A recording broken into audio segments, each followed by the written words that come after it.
Fidelity is defined as a degree to which a sound reproduced or transmitted by any device resembles the original. In regards to music, particularly popular music, you'll hear the terms lo-fi or hi-fi thrown around a lot to describe how a particular track or album might sound. This is interesting to me. Listen to this short example. What adjectives would you use to describe it?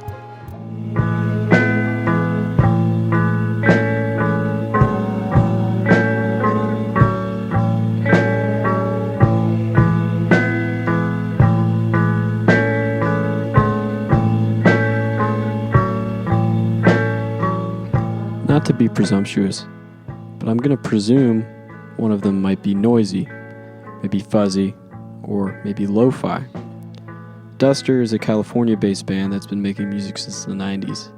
This track is off of Stratosphere, a 1998 album that, while released in relative obscurity, has since become widely regarded as an important album and can be seen in numerous indie top X lists. Stratosphere was recorded in a home studio entirely on 4 and 8-track cassette recorders. Reviews of the album used words like muddy, dim, primitive, hazy, and warm to describe the sonic environment. Duster had a couple of albums under their belt at this point. They could have spent their limited funds on booking professional studio time and recorded to digital, used as many overdubs or inputs as Pro Tools would allow, but they didn't. And Stratosphere became a latent, landmark cornerstone of alternative rock. The lo-fi sound of Stratosphere figures heavily in discourse around the album and is arguably a defining feature of what makes Stratosphere Stratosphere. This is what I'm interested in, exploring the power of low fidelity both as an instrument and the phenomenology of lo-fi recording and listening. In creating any conscious arrangement of sound, the author will inevitably choose what to include and what to omit, whether this choice be algorithmic or personal. The natural compression of the Voice Memos app on iPhone will emit background noise in favor of your voice, algorithmic. A boom operator on a TV show Can you hear me? I need a hand in here. Come will position the microphone closer to the actors to pick up dialogue instead of ambient noise. In orchestrating a song, a composer may omit instruments from a texture for others to be heard.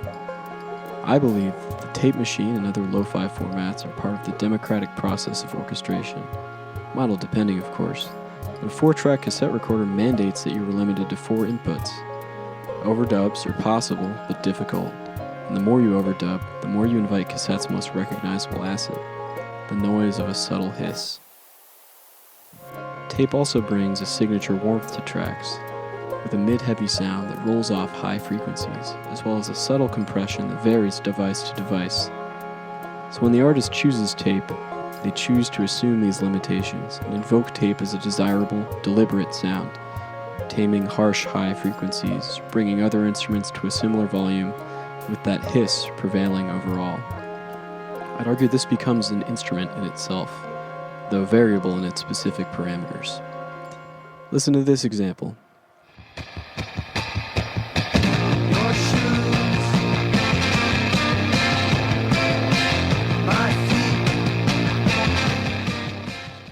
In this example, we hear Make-Out Videotape, aka young Mac DeMarco, just beginning his journey recording to tape. In this case, recording on a single track machine he found in a thrift store. Spooky Eyes' sound is gnarly. The harsh compression blends everything into a chewy, monotextural soundscape.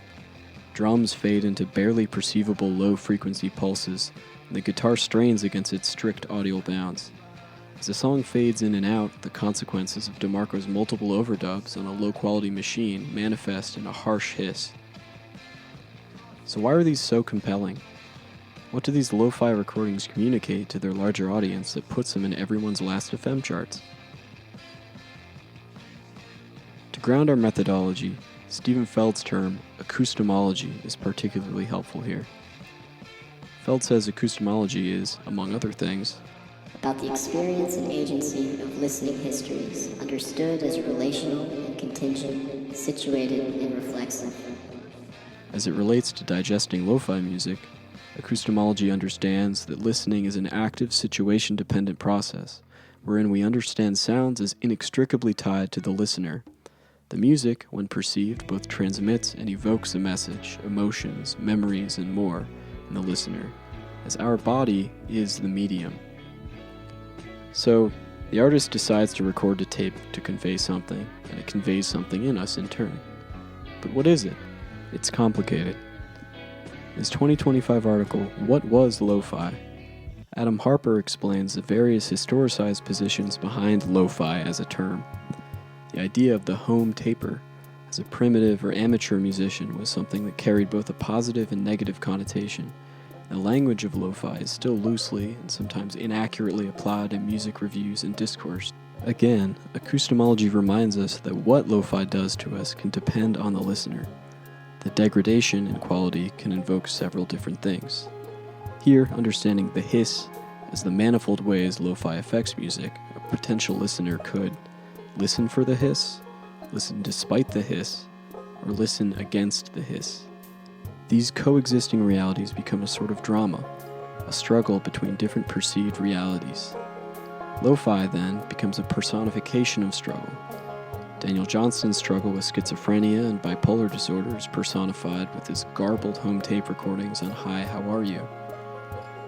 The artist can convey disability, economic struggle, or just the basic embarrassment and physical and mental effort that comes with music making, as they leave their lo-fi recording as something for the listener to reckon with, to decide what is meant to be heard or not. The struggle to hear and to be heard is thus embodied forever in the recording. It is this quality of struggling that is quintessentially human. We become close to the musician, simultaneously perceiving their effort to be heard, as we ourselves struggle to hear them. As music struggles against its technological or noisy bounds, it becomes more human, more accessible. Musician Brian Eno said, Whatever you now find weird, ugly, uncomfortable, and nasty about the new medium will surely become its signature. CD distortion, the jitteriness of digital video, the crap sound of 8-bit, all of these will be cherished and emulated as soon as they can be avoided. It's a sound of failure. So much modern art is the sound of things going out of control, of the medium pushing to its limits and breaking apart. The distorted guitar sound is the sound of something too loud for the medium supposed to carry it. The blues singer with the cracked voice is the sound of an emotional cry too powerful for the throat that releases it. The excitement of grainy film, of bleached out black and white, is the excitement of witnessing events too momentous for the medium assigned to record them. So, paradoxically, the struggle of lo-fi against its medium to express emotions in turn makes the emotion easier to apprehend. So in music, particularly lo-fi, and also in life, it's this struggle that makes us more seen and more heard and more understood.